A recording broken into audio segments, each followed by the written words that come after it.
Since the beginning of time, people have wondered about the shape and character of the universe.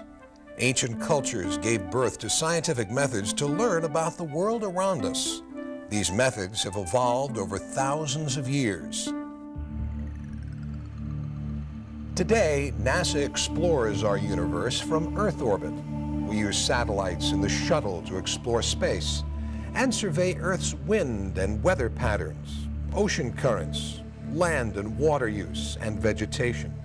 From orbit, we can see important chemical changes in the atmosphere, like the ozone hole over Antarctica. Elaborate observatories and planetary missions sent across the solar system explore our closest neighbors and look beyond. These technologies extend our senses so we can witness the birth and death of planets and stars and better understand the processes that shape planet Earth.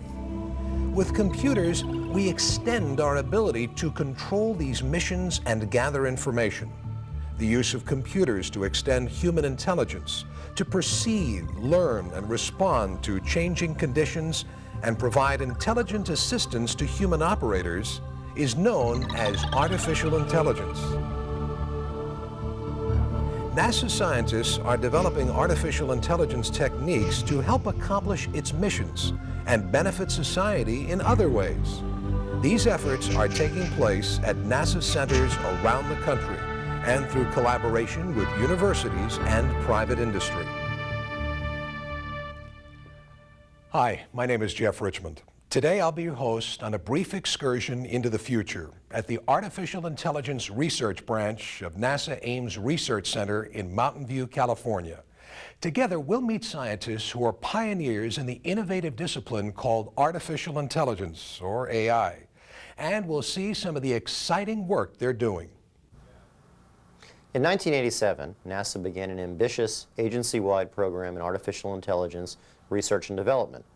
This program, under the leadership of Lee Holcomb and Mel Montemerlo at NASA headquarters, has the long-term objectives of enhancing space missions in four basic ways. First, by providing intelligent assistance to the people who monitor and control our spacecraft. Second, by helping to enhance the reliability and capability of those spacecraft. Third, by analyzing the massive amounts of scientific and engineering data that result from NASA's manned and unmanned missions. And finally, by beginning to provide a useful corporate memory of the information that goes into the design, building, testing, and operations of the many devices that make up NASA's missions. Our organization has several major responsibilities in this program. We act as NASA's fundamental research laboratory in artificial intelligence, conducting state-of-the-art investigations in areas like machine learning, planning, and reasoning about complex physical systems. We develop applications to operational space missions, particularly those that came as spin-offs from our own basic research program.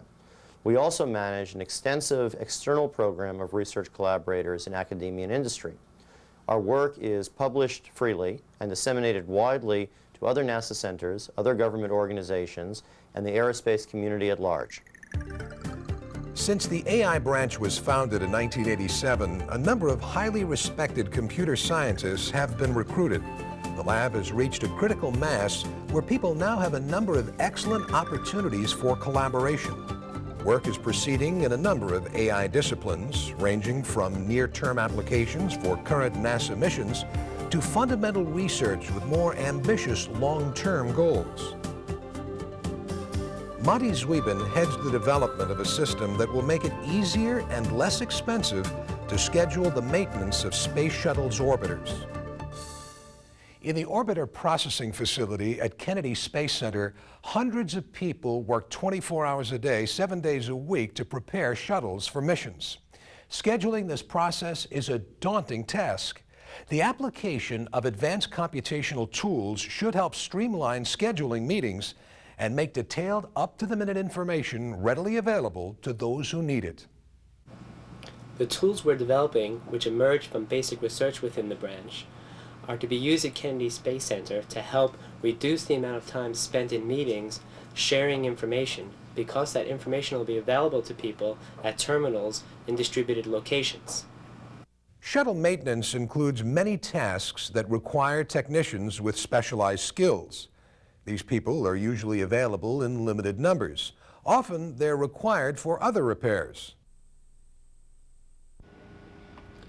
In typical operations environments, unexpected events often occur.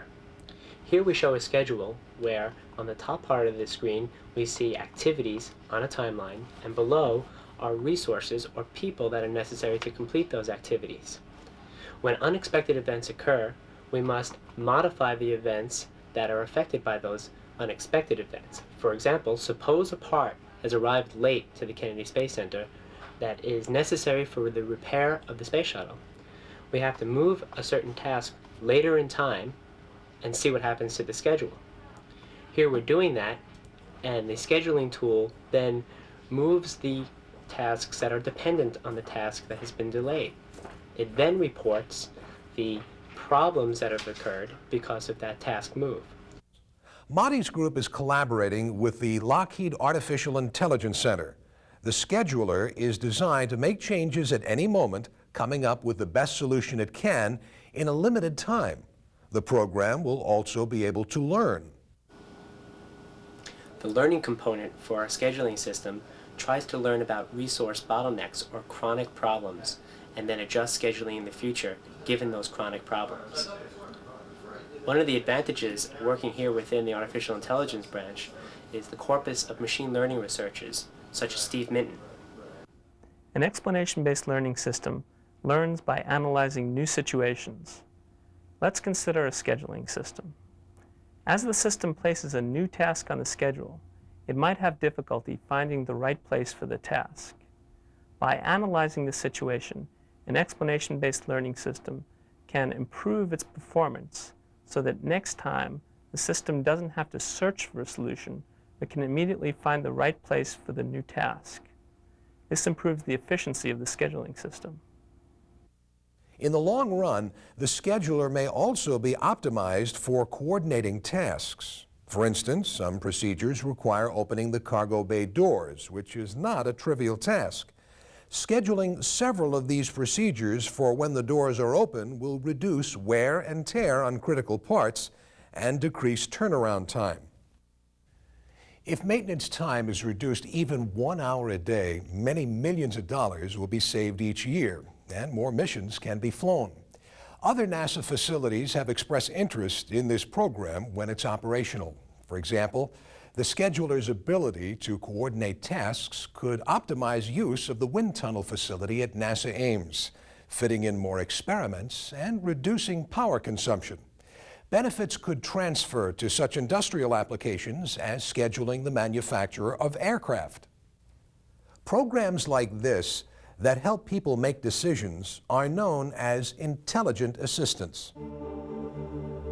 An intelligent assistant being developed by Drs. Richard Keller and Michael Sims will make it easier for scientists to create models of physical systems and to share those models.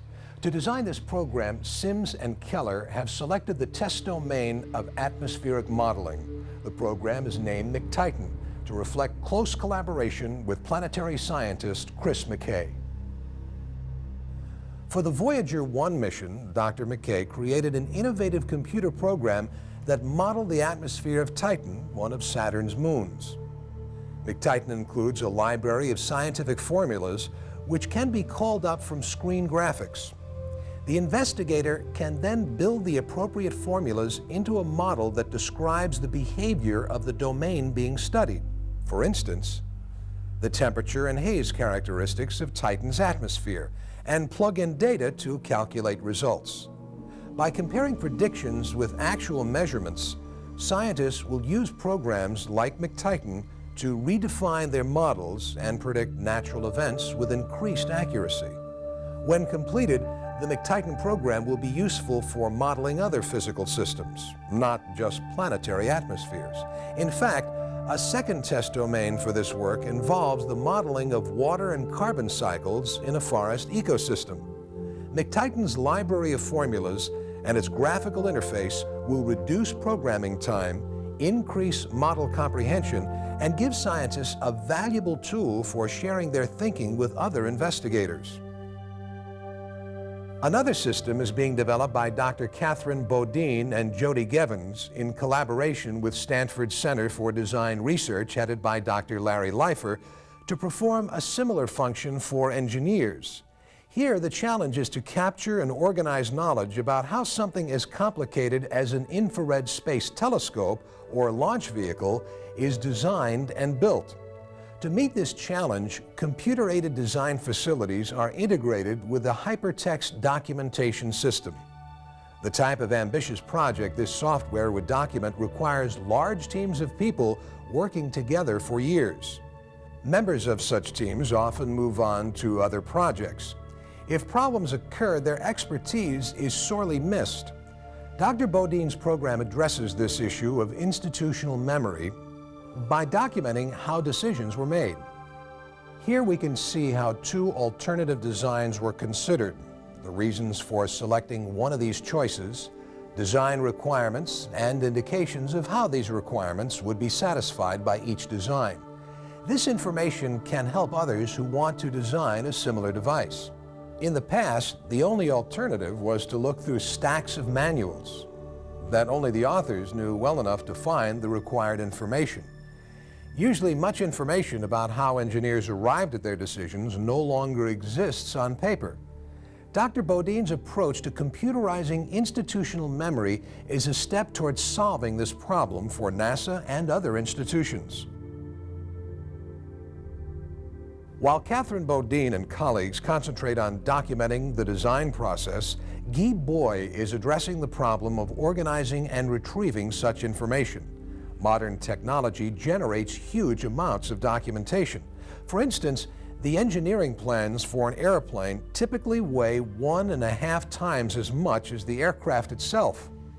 Space missions require documentation that is vast by comparison, and storing this information in a computer can save a lot of room. But how can one find critical information when it's needed?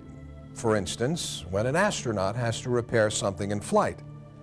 Dr. Boy's program is designed to provide information that's relevant as well as complete. It's based on hypermedia and knowledge-based system technologies. The user enters the program and identifies himself and the environment, for instance, space station or mission control. Each time he looks up information in this context, he indicates whether the items he's getting are satisfactory or whether they contain too much or too little detail. The user can also link notes or other documents to the search path. The system incrementally acquires indexing information from this interaction. So the next time he queries the system, he'll go right to the information he wanted in this revised context. The program is easy to use and even lets him turn pages on screen as he would in a book. If he needs specialized information, he can use the search paths of an expert who would normally ask for advice. He's guided right to the information the expert would look for, and he can include the search path with his own for later use. The effect is similar to having that expert looking over one's shoulder. This feature is especially useful in a remote mission where immediate communications are not available. The program would make it possible for large projects to effectively access voluminous documentation.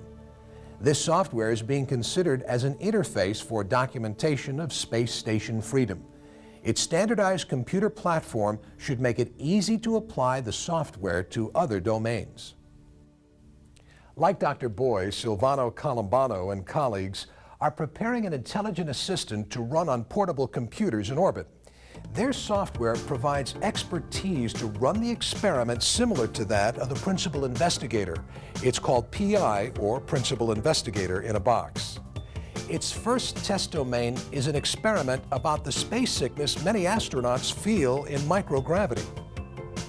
In this experiment, an astronaut places his head in a dome that presents rotating dots. This can affect the inner ear, which regulates balance, and create a spinning sensation.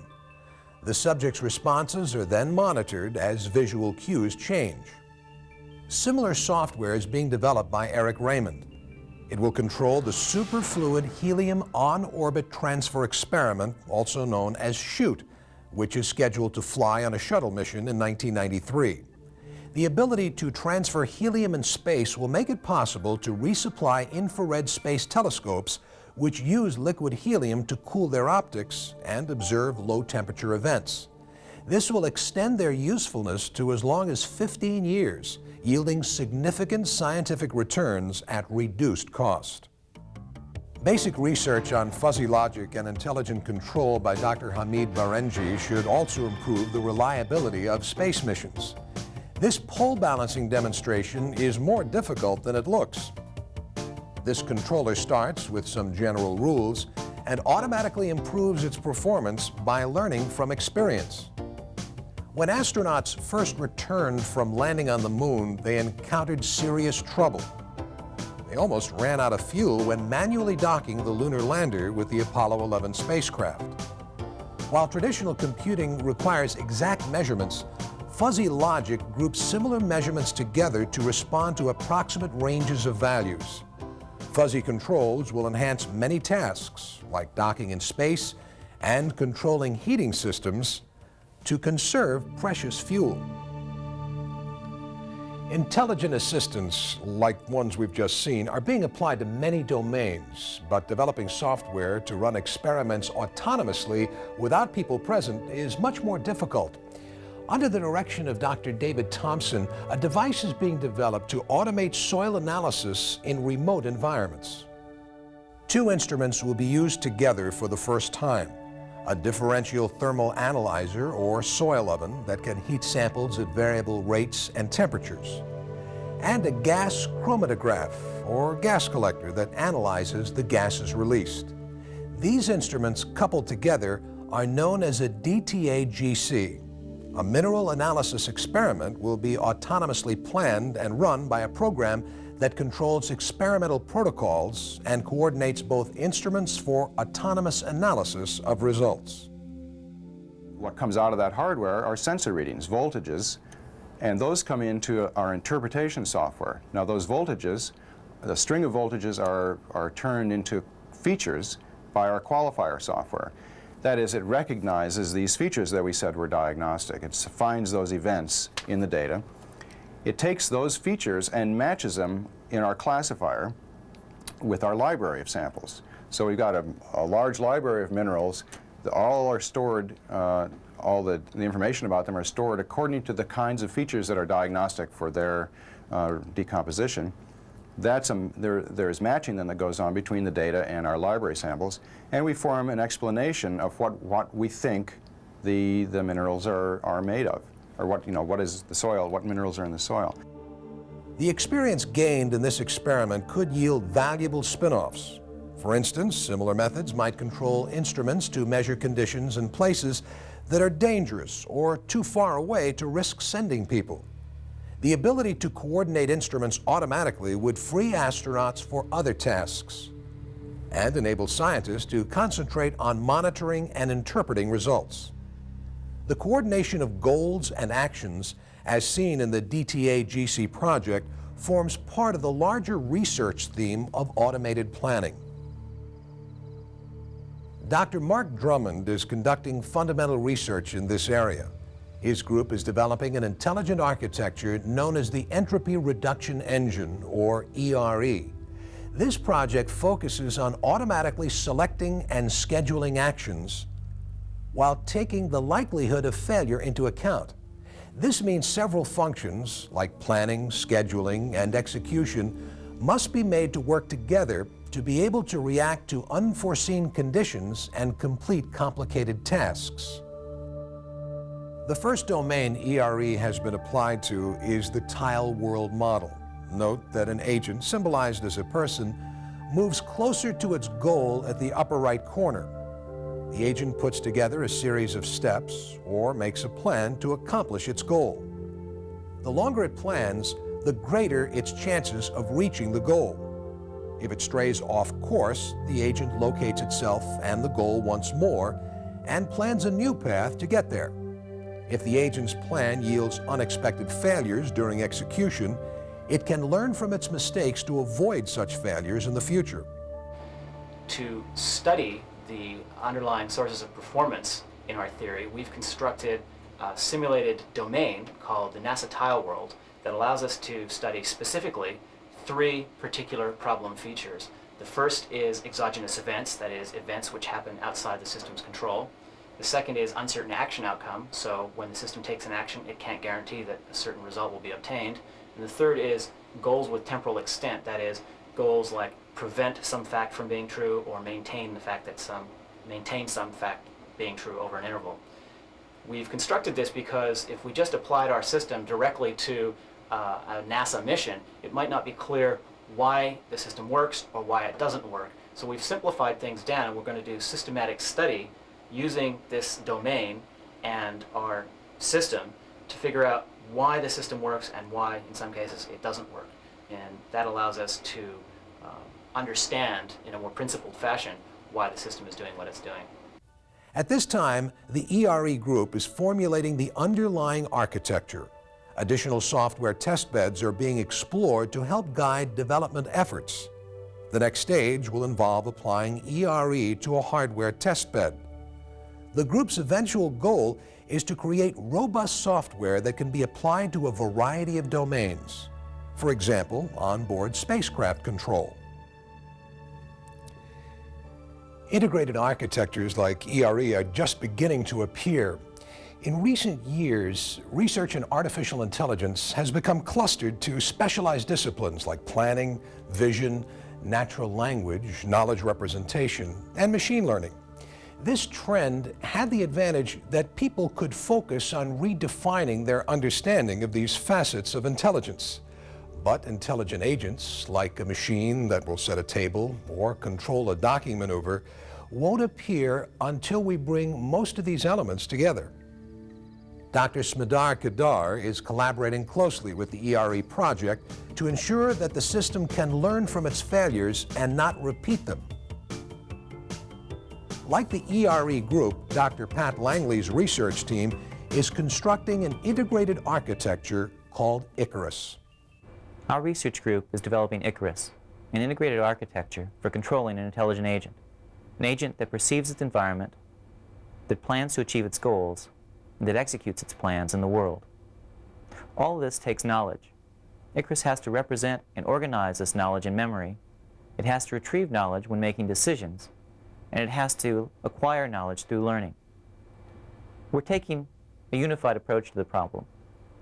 Icarus represents all knowledge, whether for perception, for planning, or for execution, in a hierarchy of probabilistic concepts.